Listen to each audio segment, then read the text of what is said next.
സുഹൃത്തുക്കളെ, എന്റെ പേര് സിറാജ്. പിന്നെ ഞാനൊരു ബസ്സിലെ സ്റ്റാഫാണ്, ബസ്സിൽ ജോലി ചെയ്യുന്ന ഒരാളാണ്.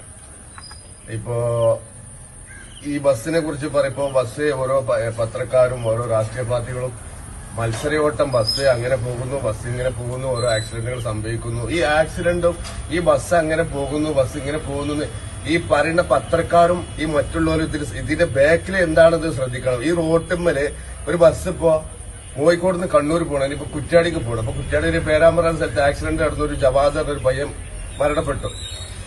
ഈ ബസ് മരണപ്പാച്ചിലാണെന്ന് ഈ പറയുന്ന പത്രക്കാരായിക്കോട്ടെ, ഏതൊരു പാർട്ടിയുടെ ആൾക്കാരായിക്കോട്ടെ, ഈ ഉദ്യോഗസ്ഥന്മാരായിക്കോട്ടെ, ഈ ബസ് ഇങ്ങനെ പാഞ്ഞു പോവാനുള്ള കാരണം എന്താണെന്ന് അതിന്റെ പുറകിൽ എന്തോന്ന് അന്വേഷിക്കണം. അതായത് ഒരു ബസ് ഇപ്പൊ കോഴിക്കോട് സ്റ്റാൻഡിൽ നിന്ന് കുറ്റ്യാടിക്ക് പോവാണ്. ആ കോഴിക്കോട് നിന്ന് കുറ്റ്യാടി എത്തോളം ആ റോട്ടുമ്മൽ എല്ലാ സ്ഥലത്തുള്ള ബ്ലോക്ക് എല്ലാം തരണം ചെയ്തിട്ടാണ് ഈ ബസ് അങ്ങോട്ട് പോകുന്നത്. ഈ ബസ് പോകുമ്പോൾ ഈ റോട്ടിൽ അനധികൃതമായിട്ട് പാർക്ക് ചെയ്യുന്ന വണ്ടികൾ ഇഷ്ടംപോലെ ഉണ്ടാവും. ഈ കാറിന്റെ ബാക്കിൽ നിന്ന് ഓണടിച്ചാൽ ഓല് ചീത്ത പറയാ. പിന്നെ ആ ഓണടിച്ചോ എന്ന പേരിൽ ഓല് ഒരു 5 മിനിറ്റ് 10 മിനിറ്റ് ഓല് സൈഡ് തരാത്ത സെന്ററിൽ കൂടെ വണ്ടി ഓടിച്ച് അങ്ങനെ പോവാ. പിന്നെ മന്ത്രി ഗണേഷ് കുമാർ സാർ പറഞ്ഞു എല്ലാ ബസ്സിലെ ജീവനക്കാർക്കും PCC എന്ന് പറഞ്ഞൊരു സംഗതി, പോലീസ് ക്ലിയർ സർട്ടിഫിക്കറ്റ് വേണമെന്ന് പറഞ്ഞൊരു നിയമം കൊണ്ടുവരണമായിരുന്നു. ഈ അന്യ സംസ്ഥാന തൊഴിലാളികൾ ഇവിടെ വന്ന് ഒരുപാട് പ്രശ്നങ്ങൾ ഉണ്ടാക്കുന്നുണ്ട്. ഈ പറഞ്ഞ മന്ത്രി ഗണേഷ് കുമാർ സാറ് ഗതാഗത വകുപ്പാണ്, അത് ഓക്കെ, ഞാൻ പറയുന്നത് അതെല്ലാം പറയുന്നത്. ഈ അന്യ സംസ്ഥാന തൊഴിലാളികൾ വന്നിട്ട് ഇവിടെ ഒരുപാട് അറാമ്പറപ്പുകൾ കാട്ടിക്കൂട്ടുണ്ട്. എന്തെല്ലാം അറാമ്പറപ്പുകളാണ് ഓല് കാട്ടിക്കൂട്ടുന്നത്. ഇപ്പൊ പെരുമ്പാവൂർ എന്ന സ്ഥലത്ത് പോയ ഓല സ്ഥലമാണ്. അവിടെ നമുക്കൊന്നും സ്ഥാനമില്ല. നമ്മൾ കേരളത്തിലുള്ള സ്ഥലമാണ് പെരുമ്പാവൂർ എന്നത്. അവിടെ നമ്മൾ പോയി കഴിഞ്ഞാൽ നമുക്ക് അവിടെ സ്ഥാനമില്ല. ഫുള്ളും ഈ അന്യ സംസ്ഥാന തൊഴിലാളികൾ വന്നുകൊണ്ട് അവരെ ഒരു കുത്തകയിൽ എടുത്തേക്കാണ്.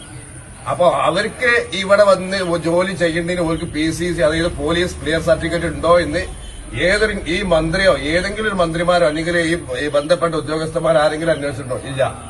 അപ്പൊ ബസ്സിന് ഇവിടെ ഈ കേരളത്തിൽ ഈ ജില്ല കേരളത്തിൽ ജോലി ചെയ്യേണ്ട ബസ്സിലെ പണിക്കാർക്ക് PCC വേണമെന്നുള്ള നിയമമാണ്. ഈ ബംഗാളികൾ അന്യ സംസ്ഥാന തൊഴിലാളികൾ അവിടെ ഓരോ നാട്ടിലുള്ള അറാമ്പറപ്പ് മുഴുവൻ കാട്ടിയിട്ടാണ് ഇങ്ങോട്ട് വരുന്നത്. അവിടെ നിൽക്കാൻ കഴിയാഞ്ഞിട്ടാണ് ഇങ്ങോട്ട് വരുന്നത്. പിന്നെ ഓരോരോ പ്രശ്നങ്ങൾ ഏതൊരു ടൗണുകൾ ശ്രദ്ധിക്കണം, ഈ ആളുകൾ ശ്രദ്ധിക്കണം.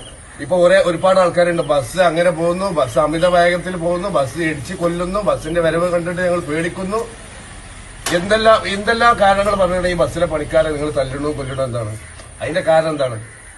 അപ്പോ ഇതൊക്കെ ഇതിന്റെ പുറകിൽ വരുന്ന കാര്യങ്ങളൊക്കെ ഒന്ന് അന്വേഷിക്കുക. അതൊക്കെയാണ് നമുക്ക് പറയാനുള്ളത്.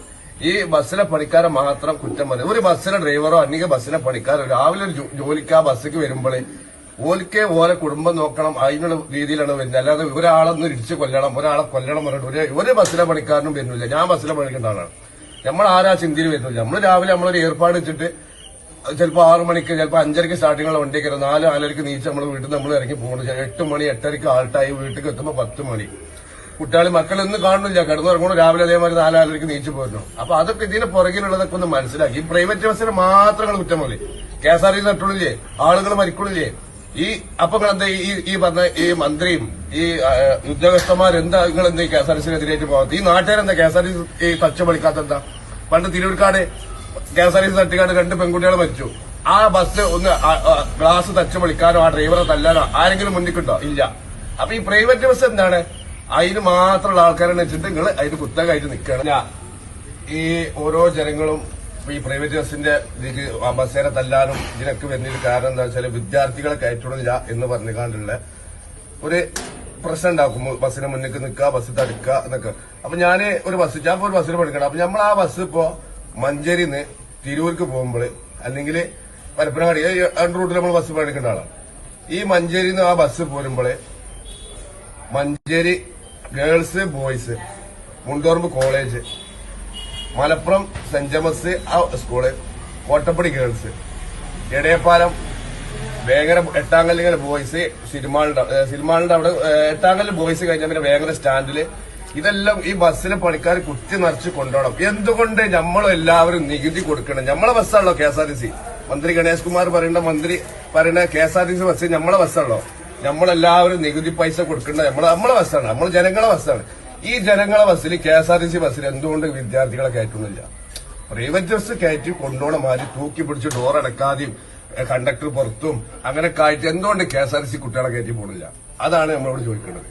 ഓല് ഈ ഇതിന് ഉത്തരവാദിത്തപ്പെട്ട ആൾക്കാർ പറയല്ലോ കുട്ടികളെ കയറ്റിയിറങ്ങണൊക്കെ ബസ്സിലെ നേരിക്കൊക്കെ പരാതിയും ഇതൊക്കെ വരുമ്പോൾ കേസൊക്കെ കാര്യങ്ങളൊക്കെ കൊടുക്കണ്ടല്ലോ. എന്തുകൊണ്ട് KSRTC അതായത് ജനങ്ങളെ ബസ്സിൽ എന്തുകൊണ്ട് ഈ പ്രൈവറ്റ് ബസ്സിൽ കൊണ്ടുപോകേണ്ടമാര് എന്താ KSRTC കയറ്റി പോകാത്തത്? ഓല് കയറ്റൂല. ഓലിന്റെ കാരണം എന്താ? അതിനെന്താ ഒരു റീസൺ ഓല് പറഞ്ഞില്ലല്ലോ. അപ്പൊ അതൊക്കെ എനിക്ക് പറയാനുള്ളത്. ഈ ബസ്സിന്റെ മുന്നിലേക്ക് നിൽക്കുക, ബസ് തടിക്കുക, ഒരു ബസ്സിലേക്ക് കയറ്റുന്ന കുട്ടികളെ കണക്ക് പറയണം.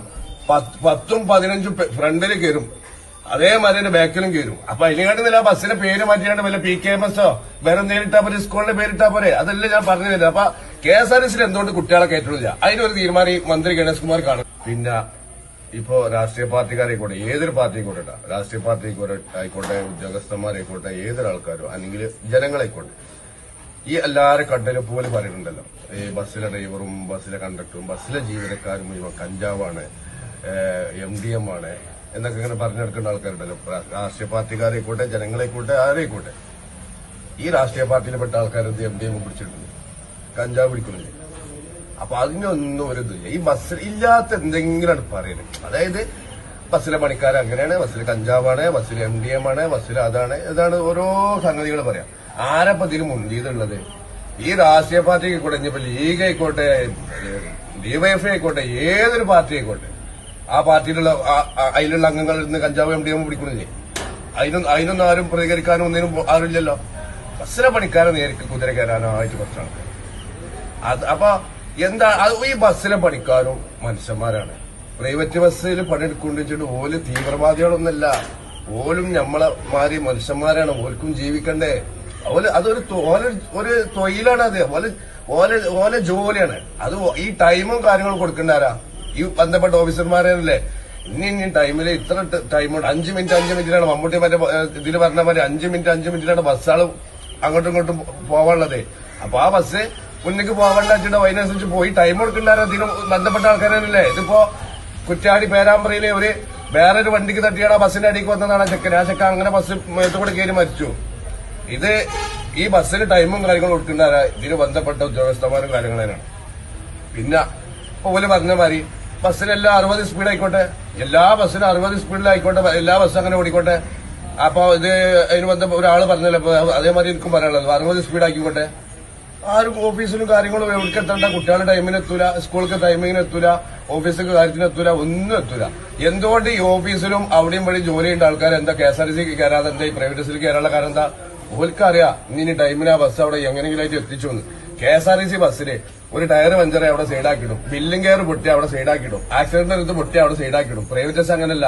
ടയറൊന്ന് പഞ്ചറായി 5 മിനിറ്റോടെ ടയറും മാറ്റിക്കൊണ്ട് എത്തിക്കേണ്ടി കൊടുത്ത ആ സമയത്തിന് എത്തിക്കും. അപ്പോഴും ജനങ്ങൾ എന്നാ എല്ലാ കുറ്റങ്ങളും ഈ ജനങ്ങൾ പറയുന്ന ഈ ജനങ്ങൾ മുഴുവൻ യാത്ര ചെയ്യേണ്ടി പ്രൈവറ്റ് ബസ്സിലേക്കാണ്. അപ്പോ എന്തെങ്കിലും സംഭവിച്ചു കഴിഞ്ഞാൽ പ്രൈവറ്റ് ബസ് വലിയ കുറ്റക്കാര്, അതിലെ പണിക്കാരും എല്ലാവരും വലിയ കുറ്റക്കാര്. ഇത്ര എനിക്ക് പറയാനുള്ളൂ. ഓക്കെ.